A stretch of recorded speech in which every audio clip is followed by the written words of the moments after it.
Amen. Donc la louange, elle n'est pas finie. Ça, c'est bon à savoir. Mais en fait, la louange, elle n'est jamais finie. Il y a des gens qui viennent après une soirée de louange, qui disent « Ah, c'est dommage, c'est déjà fini. » Je dis « C'est pas fini. Nous, on a terminé notre programme, mais la louange, elle continue.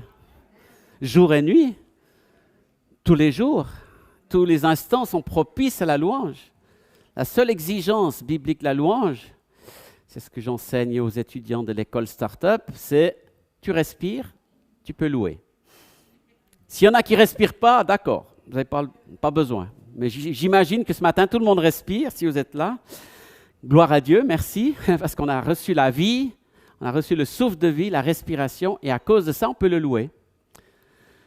Donc même quand il y avait cette pandémie qui nous embêtait pas mal, qui nous posait des problèmes, justement qui attaquait un peu la respiration, on pouvait encore louer quand même si on n'avait peut-être pas le droit de se rencontrer, si on n'avait pas le droit de chanter. Il y a eu toutes sortes de moments qui étaient un peu difficiles.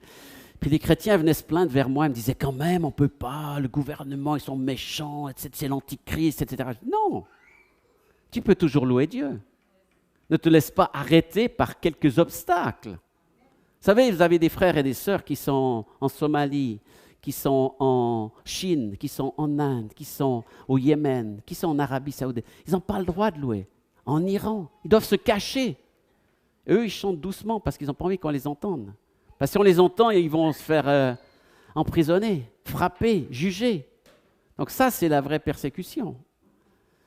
Mais nous, c'est juste quelques petits obstacles parfois, quelques petits freins. Mais ne nous laissons pas freiner, arrêter dans notre louange. La louange ne s'arrête jamais. Dieu est toujours digne, on l'a dit déjà ce matin. Et ce qui m'encourage à vous partager ce matin, c'est le psaume 89, à partir du verset 16. Il dit « Heureux ceux qui savent t'acclamer, Seigneur ».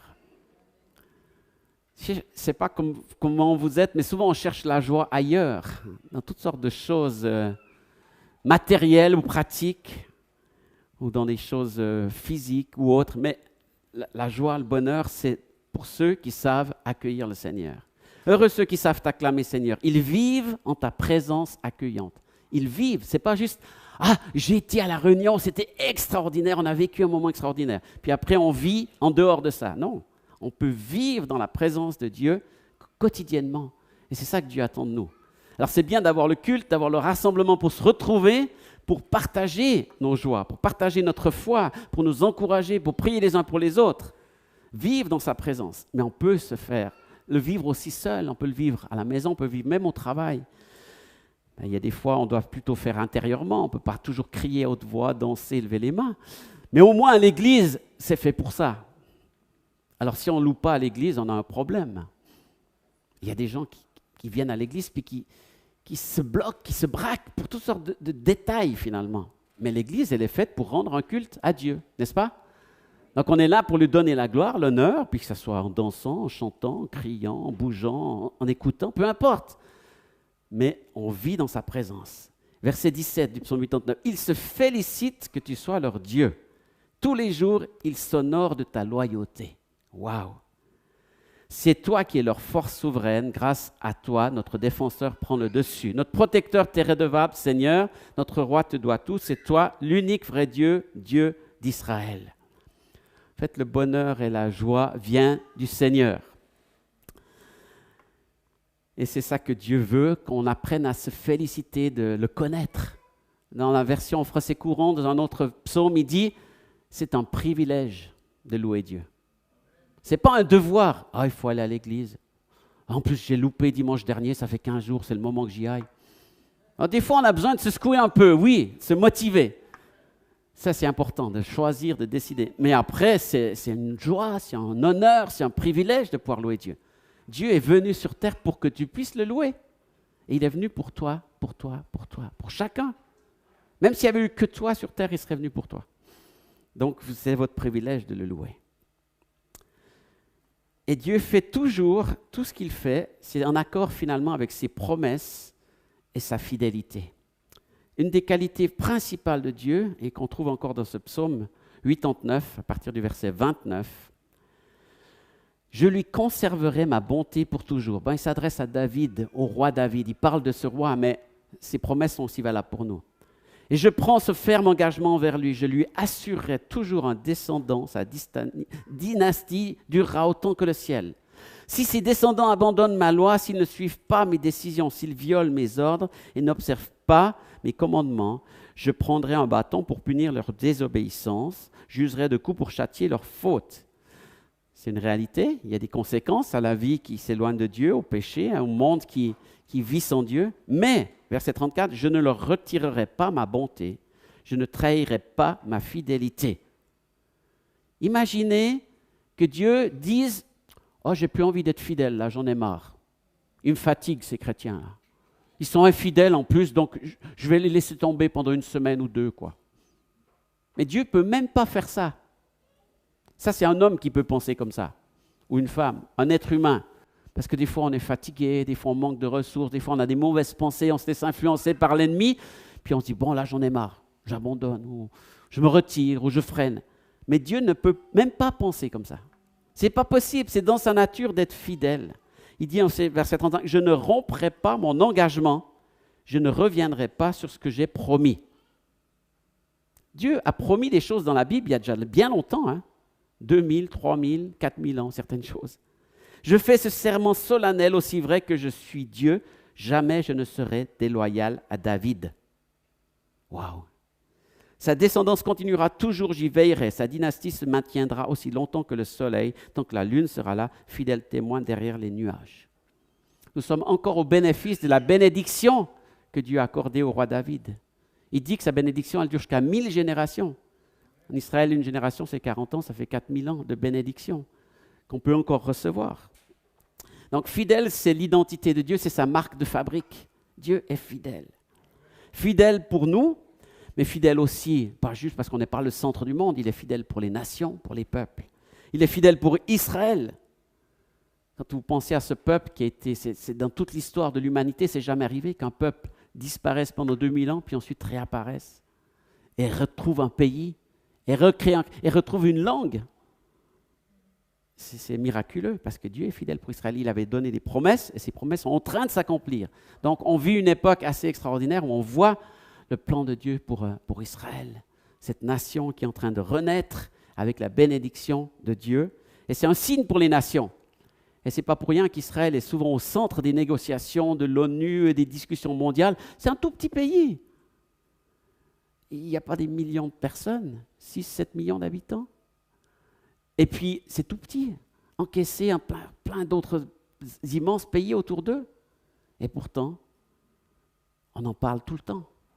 Aux nouvelles, dans les informations, les présidents les plus grands du monde parlent d'Israël. Qu'est-ce qu'il faut faire avec Israël, avec la Palestine, etc. Les territoires, les grands problèmes politiques et autres. Mais parce qu'il y a Dieu qui est là-dedans. Puis la présence de Dieu, ça dérange, ça trouble, ça secoue. Mais c'est la fidélité de Dieu qui se manifeste pour Israël. Et c'est un bon signe pour nous. Dieu est aussi fidèle pour son Église. Ça fait plus de 2000 ans qu'elle est là. Pourtant, elle a eu des secousses. Elle a essayé d'être... certains ont voulu l'éradiquer. Quand il y a eu le communisme, pendant quand même pas loin de 100 ans, dans les pays de l'Est, on disait « plus de chrétiens, Dieu est mort, on ne veut plus d'église ». Ils ont tout fermé, tout supprimé. À peine les murs de Berlin sont tombés, les églises sont renées. Parce qu'il y avait toujours des chrétiens, même s'il n'y avait plus de bâtiments, même si officiellement c'était interdit, il y a toujours eu des hommes et des femmes qui ont tenu, qui ont été fidèles. Mais c'est grâce à Dieu. C'est en eux, les hommes se sont battus, mais aussi Dieu les a soutenus, Dieu a gardé. Et elle est toujours là. Mais malgré des difficultés, malgré des combats, des luttes, Dieu prépare son épouse. Elle va être là jusqu'au bout, jusqu'à la fin, puisqu'il vient la chercher, n'est-ce pas? Donc Dieu est fidèle pour ses promesses, par son engagement. C'est encore dans Psaume 89, au début, verset 4, il dit « J'ai pris un engagement solennel envers celui que j'ai choisi, mon serviteur David. Je lui ai promis ceci, j'établirai toujours un de tes descendants comme roi après toi. Je construirai ainsi ta dynastie pour tous les siècles à venir. » Aujourd'hui, on parle du tabernacle de David, qui n'est peut-être pas le même temple que celui que David avait, mais c'est le même esprit. C'est-à-dire qu'il y a des temples qui naissent dans toutes les nations, des endroits de prière, des maisons de prière où on adore 24 heures sur 24. À Jérusalem, même dans la ville de David, dans la ville de Dieu, il y a 4 maisons de prière qui fonctionnent 24 heures sur 24. J'ai eu le privilège d'aller là-bas. Tu rentres, il y a des gens qui louent. Tu sors, il y a des gens qui louent. Ça montre ce qui se passe dans le ciel. Parce que dans le ciel, c'est comme ça, la louange ne s'arrête jamais. Alors nous, on décide de « Ah ben je vais aller au culte, je vais aller pour louer ». Donc on se met en route, on commence à louer, puis après on termine la louange. On dit « C'est bon, j'ai fait ma petite louange, je me sens mieux ». Mais c'est une dimension beaucoup plus grande. C'est très bien de faire ça. Mais essayons de découvrir la puissance de la fidélité de Dieu, de la grandeur de Dieu et de sa présence qui se manifeste dans les cieux 24 heures sur 24. Et c'est pour ça qu'on peut en bénéficier sur terre. Si tout à coup, nous, on a envie de s'approcher de Dieu, Dieu ne dit pas « Attends, il faut que je prenne rendez-vous avec toi dans mon agenda dans 2 semaines ». Dieu a toujours le temps. Son esprit souffle. Son cœur est porté vers toi. Donc la louange, elle est aussi basée sur l'héritage, sur le futur et le passé. Ça commence par le passé. Pourquoi? Parce qu'il y en a d'autres avant nous qui ont loué. Si on est là aujourd'hui, parce qu'il y a eu des gens qui ont adoré. Des gens qui ont été fidèles pour bâtir cette église. Mais des gens qui ont été fidèles pour annoncer l'évangile. Des missionnaires, des prophètes, des apôtres, des pasteurs qui ont apporté la parole, qui ont été fidèles à Dieu, qui ont permis. Il y en a qui ont abandonné, il y en a qui ont lâché, mais il y en a qui sont restés fermes, fidèles, les témoins de la foi, qui ont tenu ferme, qui nous ont apporté cette nouvelle, qui nous ont apporté cette Bible, qui nous ont permis d'être là. Donc, soyons reconnaissants. Et soyons reconnaissants pour notre héritage spirituel, pour les gens qui nous ont portés, qui nous ont amenés. Et tous, nous sommes, j'aime dire ça, victimes de la prière de quelqu'un. N'est-ce pas? Il y a quelqu'un qui a prié pour vous, peut-être c'est vos parents, mais peut-être c'est une voisine, peut-être c'est une grand-mère, peut-être que c'est quelqu'un que vous avez rencontré par hasard dans le bus, peu importe, quelqu'un qui a prié pour que vous connaissiez Dieu. Donc, nous, on reçoit ce feu, ce flambeau, et puis on est aussi responsable de le transmettre plus loin. Donc, il y a le passé, il y a le présent où on loue Dieu, puis maintenant, on pense à l'avenir, on va transmettre cette louange plus loin, on va la donner à d'autres. Et pour y arriver, c'est important d'apprendre à être reconnaissant pour ce qu'on a. Et dans nos pays occidentaux, on a beaucoup trop d'abondance. On perd la notion de reconnaissance. On s'habitue. Et puis on s'habitue plutôt à voir ce qu'on n'a pas. Vous avez déjà remarqué ça? Spécialement grâce à la puissance de la publicité qui est très forte. C'est quelque chose qui était développé, je ne pense pas forcément par l'Esprit de Dieu, plutôt par l'Esprit de ce monde. L'esprit de l'ennemi qui veut toujours convoiter, qui veut toujours désirer. Et vous savez ce que les publicitaires apprennent à faire? Ils apprennent à dire, on va leur vendre quelque chose dont ils n'ont pas besoin.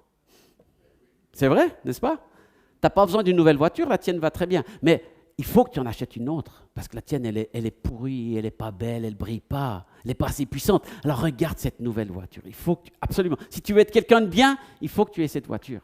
Il faut que tu aies cette paire de chaussures. Il faut que tu aies cet habit-là. Il faut que tu habites dans cette maison. Il faut que tu aies une piscine.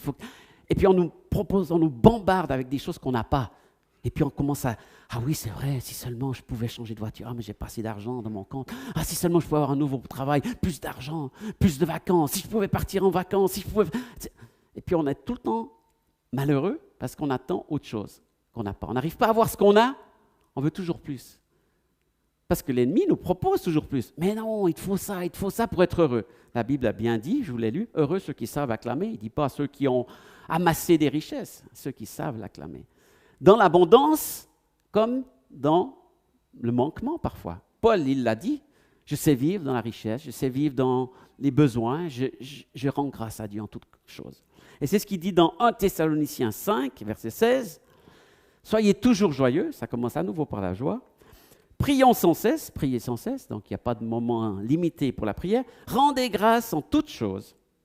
Dites merci en toutes choses, car c'est la volonté de Dieu pour vous en Jésus-Christ. J'aime beaucoup cette expression. C'est la volonté de Dieu pour vous que vous soyez reconnaissants. Des fois, on cherche la volonté de Dieu dans des ministères prophétiques. J'aimerais seulement que Dieu me montre où je dois aller, partir, et puis qu'il me dise les miracles que je vais faire. C'est très bien. Ça va peut-être arriver un jour, mais en attendant, est-ce que vous êtes reconnaissant pour ce que vous avez? Est-ce que vous êtes reconnaissant pour le travail? Pour votre vie? Parce que vous avez un toit sur votre tête? Parce que vous avez à manger tous les jours? On dit encore merci dans les familles chrétiennes pour le repas, c'est bien, c'est une bonne habitude qu'on garde. Des fois, on le dit un petit peu par habitude, puis on oublie. On se dit, de toute façon, c'est moi qui ai travaillé, j'ai gagné de l'argent, donc... Mais peut-être que parfois, si on est dans une situation plus compliquée, on va vraiment réapprendre la reconnaissance. Et puis j'ai remarqué qu'en voyageant un peu dans certains pays où ils ont beaucoup moins que nous, ils sont plus reconnaissants souvent. Parce que le peu qu'ils ont, ils disent merci. Vous savez, je vais en Afrique, certains pays, on dit, il y aura de l'eau aujourd'hui. Ben, merci Seigneur, il y a de l'eau. Je vais pouvoir me doucher, je vais pouvoir prendre de l'eau pour le repas, pour la cuisine. Puis demain, il n'y en aura peut-être pas. Donc chaque moment devient une occasion d'être reconnaissant. Alors, n'attendons pas d'être dans cette situation pour dire merci. La volonté de Dieu, c'est que vous disiez merci. Merci pour cette journée. Merci pour ma femme, pour mon mari, pour mes enfants, pour mon travail, pour la nourriture. Les choses vraies, concrètes de la vie. Pas pour les nuages. Bien sûr, vous pouvez dire merci pour le ciel et les nuages, mais les deux pieds sur terre, on dit merci au Seigneur. Et je vous lis ce texte de Paul aussi. Philippiens 4, 11. J'ai appris à être content de l'état où je me trouve. J'ai appris, ça veut dire que ce n'est pas forcément normal au départ. Hein. Je sais vivre dans l'humiliation, c'est pas drôle. Des fois, on est humilié par son patron, par ses collègues, par des gens de sa propre famille. C'est dur. Mais je sais apprendre à vivre là. Je sais vivre aussi dans l'abondance. C'est plus facile en général. Mais on doit aussi apprendre à vivre l'abondance pour ne pas être dépendant de cette abondance. Et en tout et partout, j'ai appris à être rassasié, à avoir faim, à être dans l'abondance, à être dans la disette. Je puis tout par celui qui me fortifie. On connaît très bien ce verset. On prend juste la fin. Je puis tout par celui qui me fortifie. Oui, mais voyez le contexte. C'est parce qu'il a vécu des choses aussi difficiles, compliquées, des combats, des luttes, des oppositions, qu'il dit cela dans ce contexte-là. Je puis tout. Ça veut dire que je compte sur Dieu aussi quand je n'ai pas tout. Quand je n'ai pas l'abondance, je compte sur Dieu. Quand j'ai des humiliations, je compte sur Dieu. Et je peux tout parce qu'il est là. Donc, ça signifie que la louange, elle touche tous les domaines de notre vie, finalement. Et il y a un verset qui m'a aussi frappé un jour que je lisais ma Bible, Psaume 71, verset 14. Je lis dans plein de traductions différentes, parce que des fois on s'habitue à certaines phrases, puis on les lit sans vraiment comprendre. Dans Psaume 71, 14, en français courant, il est dit « Moi j'espère toujours, je le louerai encore et encore. » Un jour, j'étais dans un séminaire de louange et quelqu'un me dit « Tu n'en as pas marre de faire la louange ?» J'ai trouvé cette question très bizarre. Moi, marre? Si j'en avais marre, j'aurais déjà arrêté. Je ne le ferais plus. Je ne le fais pas par obligation, je ne le fais pas par devoir, je ne le fais pas pour tes beaux yeux, je ne le fais pas pour plaisir à... Non, je le fais encore et encore à cause de Dieu. Parce que je l'aime, parce qu'il m'a sauvé, parce qu'aujourd'hui, je suis au bénéfice de son sacrifice, de sa croix. Donc, je vais le louer encore et encore. Et dans une autre traduction, il dit de plus en plus. Et j'ai remarqué que finalement, avec les années, je le loue plus qu'avant. Parce que peut-être j'ai plus d'expérience, de maturité, mais aussi plus d'occasion de le vivre. Et puis parce que j'ai compris que c'était important. Donc, ce n'est pas que Dieu fait des calculs, puis qu'il dit « Ah, toi, tu as fait 20%, toi, 30%. » Non, Dieu, il n'est pas dans les statistiques. Ça, c'est les hommes qui veulent toujours des chiffres pour prouver. Mais ça nous montre que ça peut augmenter. Et en fait, c'est normal parce que c'est notre avenir. Tu as commencé ce matin avec le texte d'Apocalypse 4. Alors, je vais vous lire 2 textes de l'Apocalypse parce que ça nous montre où on va. Ça nous montre la direction. Et puis, l'Apocalypse nous rappelle combien la louange, elle est fondamentale. Donc, de plus en plus, et c'est écrit dans ce psaume 71, verset 15, « Je dirai combien tu es fidèle à toi-même. » Encore une fois, la fidélité. « Je raconterai tous les jours comment tu es le Sauveur. Tant tes bienfaits sont innombrables. J'entrerai chez toi, Seigneur, grâce à ton intervention. Je ne parlerai que de ta loyauté. » Ça, c'est déjà une exigence qui est assez élevée. Je ne parlerai que de ta loyauté, tes hauts faits, ta justice. Des fois, on parle beaucoup de nos problèmes, de nos soucis, de nos questions. Ça ne veut pas dire qu'on n'a pas le droit de le faire. Il faut aussi le faire. Il faut être vrai, il faut être dans la vérité avec nos frères et nos sœurs. Mais en même temps, dans la présence de Dieu, on est là pour dire qui il est, ce qu'il fait et combien il est fidèle. Donc, l'Apocalypse, parfois, j'ai remarqué, fait peur aux chrétiens. Parce que le monde et l'ennemi a récupéré ce mot pour en faire des films, pour en faire des articles, pour en faire des livres. Et chaque fois qu'il y a le mot Apocalypse dans la pensée du monde, c'est horreur, violence, mort, désastre, sang, guerre. Mais dans la Bible, ce n'est pas ça. Oui, il parle de difficultés, il parle de lutte. Mais l'Apocalypse est un livre de louange. Un livre qui nous donne une perspective sur ce qui va nous arriver et où on est attendu et ce qui se passe exactement en ce moment dans le ciel. Ce n'est pas juste une imagination, c'est une réalité.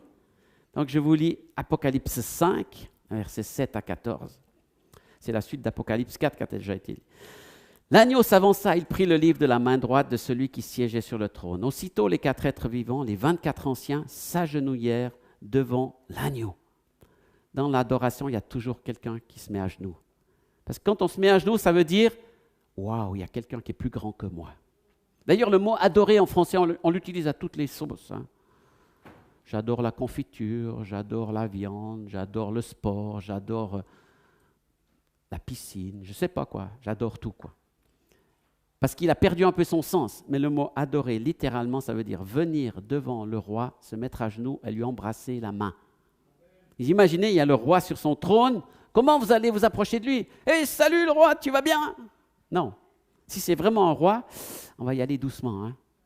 On va avancer avec révérence, avec même, il va nous impressionner. Donc, et plus on s'approche, plus on se courbe. Et quand on est devant le roi, on se met à genoux. C'est pourquoi, dans la présence de Dieu, les anciens, c'est pourtant, si on dit c'est des anciens, c'est des responsables, c'est des personnes dignes, c'est des... Voilà. Et les anges, quoi, les anges, ils font ça ? Oui. Les anges se prosternent devant Dieu. Et les anciens, tous ceux.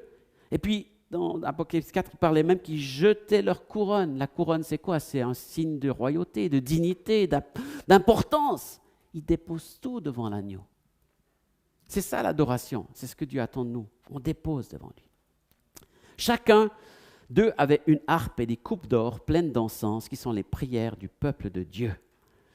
Ça nous parle que devant le trône de Dieu, il y a deux choses. Il y a la harpe, c'est-à-dire la louange. La harpe de David, c'était son instrument. La louange il est toujours devant le trône de Dieu.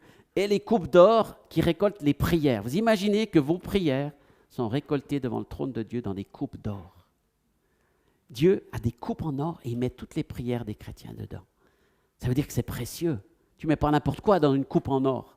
Ce n'est pas pour aller à la déchetterie. Hein? Non, c'est pour garder des choses précieuses. Donc vos prières sont récoltées devant le trône de Dieu. Et ces anciens, ils apportent ça devant l'agneau. Donc toutes vos prières sont apportées devant Dieu. Ne cessez jamais de prier. Paul l'a dit, priez sans cesse. Vos prières ont du prix pour Dieu. Elles sont précieuses. Et ils chantaient un chant nouveau. Comme je vous l'ai dit, on trouve ça souvent dans les psaumes. Pourquoi un chant nouveau ? Peut-être que Dieu dit, mais c'est bon ce chant, je le connais, ça fait 20 ans que vous le chantez. Vous n'avez pas quelque chose d'autre à me dire ? Quelque chose d'autre à me chanter, une autre mélodie ? Vous savez, quand il y a quelque chose de nouveau, ça rafraîchit, ça renouvelle, ça réveille notre cœur, notre âme, notre esprit. Donc n'ayons pas peur que Dieu nous fasse bouger un petit peu dans cette nouveauté. Il chante un chant nouveau, donc même dans le ciel, il y aura des chants nouveaux. Tu es digne de prendre le livre, d'en briser les sceaux, car tu as été mis à mort, et par ton sacrifice, tu as acquis pour Dieu des gens de toute tribu, de toute langue, de tout peuple et de toute nation. Ça, c'est puissant aussi. Ça montre que Dieu n'est pas raciste. C'est les hommes qui ont inventé ça. Et bien sûr, derrière, l'ennemi. L'ennemi de Dieu qui déteste ceux que Dieu a créés, va créer des divisions, va créer des séparations, puis va dire que certains sont plus dignes que d'autres, certains ont plus de valeur, certains sont plus forts. Devant Dieu, pas de racisme. Amen. Pas de différence. Des gens de tout peuple, de toute langue, de toute tribu, de toute nation. Devant le trône de Dieu, ça ne sera pas juste des chants en anglais chantés par des blancs. Non, je suis heureux de cela. Je suis heureux de voir des gens de plusieurs nations dans cette église, de plusieurs origines, parce que c'est le plan de Dieu. Et de plus en plus, c'est ce qu'on voit dans nos églises, parce que Dieu est en train d'appeler des gens de toutes ces nations. Cet évangile qui était proclamé sur toute la terre est en train de revenir à Jérusalem. J'étais dans une conférence à Jérusalem et il y avait là des gens qui étaient de Tahiti. Il dit, vous savez, si on fait un trou depuis Jérusalem sur la terre, on arrive de l'autre côté à Tahiti. Donc, c'est les extrémités de la terre depuis Jérusalem. C'est la fin du fuseau horaire. Ils ont 12 heures de décalage complet avec. Ils sont à l'autre bout. Il dit, voilà, on est venu à Jérusalem pour dire, l'évangile est arrivé jusqu'à nous et maintenant on le ramène à Jérusalem et on adore avec vous. Ouais, c'était puissant. Puissant d'entendre ça et de voir ces gens adorer, en disant, oui, l'évangile nous a atteints, nous a changés et on aimerait adorer avec vous. Donc, Dieu veut toucher toutes les langues, toutes les tribus. Et c'est important que vous soyez fort et fier dans votre identité. dans votre langue, dans votre culture. Et bon, il faut bien une langue pour se comprendre. On choisit une langue, mais après, il y a d'autres occasions, d'autres moments où on peut parler d'autres langues et chanter dans d'autres langues, dans d'autres cultures, et dire Dieu nous a touchés dans notre identité. Dieu n'a pas rejeté, Dieu n'a pas balayé ça, Dieu ne l'a pas effacé. Pour Dieu, c'est précieux. Et c'est tellement précieux d'entendre justement les différences. Ça montre la diversité de Dieu, ça montre la grandeur de Dieu. Dieu n'a pas fait un modèle unique. Il n'y a pas le Superman chrétien, top, classe. Voilà le modèle X que Dieu veut, soyez tous comme lui. Non. Paul dit, soyez mes imitateurs. On l'imite, mais on n'est pas comme lui. On imite ses choix, ses décisions, sa vie chrétienne, sa foi, sa passion, mais on ne veut pas être comme lui physiquement. On ne veut pas être comme lui dans qui on est. Dieu nous a créés différents. Donc si on cherche à être comme quelqu'un d'autre, on ne pourra jamais plaire à Dieu. Moi, je ne cherche pas à faire la louange comme quelqu'un d'autre, je la fais comme moi je suis, comme Dieu m'a créé. Et vous aussi, moi, ce qui me réjouit, c'est de vous entendre chanter comme vous êtes. Ce n'est pas de chanter comme moi, ce n'est pas de m'imiter. Dieu ne demande pas des sosies, ne demande pas des copies. Il dit, tu es unique, tu es précieux, tu es une créature merveilleuse, psaume 139. Et c'est comme tu es que j'aime ta louange. Alors, ne laissez pas les mensonges de l'ennemi vous dire « Ah, mais tu chantes faux. » Qui c'est qui t'a dit ça? C'est en tout cas pas Dieu, puisque Dieu t'a donné une voix pour chanter. Donc Dieu, il aime entendre ta voix. Vous avez déjà entendu des parents qui ont un petit enfant qui commence l'école. Début de l'école. Et à la fin de la première année, il y a le petit spectacle scolaire. Et la maîtresse fait chanter les enfants. Ils ne sont encore pas très sûrs d'eux, dans leur voix. Ils chantent un petit peu faux, ils oublient les paroles, ils se chamaillent un peu. Mais les parents, ils sont complètement gaga. T'as vu, c'est mon fils, t'as vu comme il chante, t'as vu, il y a ma fille ici. Et puis les parents, ils ont tous des caméras, des appareils de photo, et puis... N'est-ce pas? Pourtant, ce n'était pas un spectacle parfait. Les chants n'étaient pas parfaits. Mais ils étaient vivants et ils exprimaient leur vie avec leur voix. Donc, les parents ont aimé ça. Dieu qui est un Père pour nous, mais il aime entendre votre voix. Il aime entendre votre vie, votre respiration. Donc, ne laissez personne vous dire que vous n'avez pas le droit de chanter, ou pas le droit de danser, ou pas le droit de lever les mains, ou pas le droit d'adorer. C'est comme ça que Dieu vous a créé. Donc, soyez vous-même dans l'adoration. Et ce qui est merveilleux dans cette adoration, c'est qu'il y a aussi, je regardais, verset 11, j'ai entendu la voix d'une multitude d'anges. Il y avait des milliers, des dizaines de milliers. Ils se tenaient autour du trône, des êtres vivants et des anciens. Et ils chantaient d'une voix forte. Ce n'est pas toujours d'où la louange. Dans Apocalypse 4, on a vu qu'il y avait des éclairs, le tonnerre, c'est son et lumière, quoi, comme dans un concert en fait. Il y a des projecteurs, il y a de la batterie, ça sonne, ça résonne, mais ça montre un tout petit peu de la puissance de Dieu. Ce n'est pas pour vous casser les oreilles, ce n'est pas pour impressionner qui que ce soit, mais c'est juste pour refléter un petit peu de cette gloire de Dieu, puisque ça se passe comme ça devant le trône. Donc les créatures et tout ce qui est dans le ciel et sur la terre disaient à celui qui est siège sur le trône et à l'agneau soit la louange, l'honneur, la gloire, la puissance pour toujours. Les 4 êtres vivants répondaient « Amen » et les anciens s'agenouillèrent et adorèrent. À nouveau, ils s'agenouillent. Ils étaient déjà à genoux avant, ils se sont levés, ils se sont remis à genoux. C'est ça l'adoration, c'est un mouvement perpétuel. On se tourne vers Dieu, on chante, on prie, on danse et on se prosterne et on reconnaît sa grandeur. Et vous savez, voilà ce qu'ils disent à Dieu. Puissance, richesse, louange, honneur, gloire. C'est des mots simples, mais c'est tellement fort. Et puis, ça montre bien dans quelle direction va la louange. Ce n'est pas pour les hommes, ce n'est pas pour le pasteur, ce n'est pas pour le ministère. Même s'il est grand, même s'il a fait des miracles, même si on a entendu « Viens écouter ce prédicateur, il y a eu tant de résurrection. » Merci Seigneur, mais à lui la gloire, pas à l'homme, à Dieu la gloire. Donc, pour terminer, parce qu'on va encore maintenant adorer et louer, le repas des noces de l'agneau dans Apocalypse 19. Une voix se fit entendre du trône, verset 5. Elle disait « Louez notre Dieu, vous tous ses serviteurs, vous qui le respectez, les grands comme les petits. » Encore une fois, louange, louange, louange. J'entendis une voix semblable à celle d'une foule nombreuse. Elle résonnait comme de grandes chutes d'eau, comme de violents coups de tonnerre. Voyez, Voilà ce qui était dit. Alléluia, louez le Seigneur, car le Seigneur Dieu, notre Dieu Tout-Puissant, a établi son règne. Réjouissons-nous et soyons heureux, comme on l'a chanté, et ce que Dieu nous dit encore. Rendons-lui gloire, car le moment des noces de l'agneau est arrivé et son épouse s'est préparée. On est dans le temps de la préparation. Chaque fois que vous vous retrouvez, vous vous préparez. Vous préparez pourquoi? Pour le grand mariage. Vous savez, quand on reçoit une invitation de mariage, qu'est-ce qu'on fait? Ah, super, chouette, je vais noter dans mon agenda, il ne faut pas que je loupe ce mariage. Je veux y aller, ça va être beau, ça va être magnifique, on va bien manger, on va voir les amis. Ah, puis je vais profiter de m'acheter un nouveau complet, une nouvelle robe, des nouvelles chaussures. Hein, chérie, tu es d'accord, hein, n'est-ce pas? Hein? C'est l'occasion. Le mariage, on va être beau, on va être bien, on se prépare, ça va être super. Eh bien, l'Église, elle est là-dedans. On se prépare pour le repas des noces de l'agneau. Vous êtes tous invités. Amen. C'est vous qui choisissez d'aller. Vous recevez l'invitation, vous dites « Oh, je n'ai pas envie d'y aller. » Bon, ben tant pis. Et il y a une fois dans la Bible aussi où Jésus dit « Allez inviter les gens. » Il dit « Ah, mais je les ai tous invités, ils ne veulent pas venir. » Il y a des gens qui refusent l'invitation. Il dit « Ben, allez chercher d'autres. Allez chercher les pauvres, ceux qui sont dans les rues. Allez leur dire « Il y a de la place. Le repas est préparé, venez. » Et il y aura assez.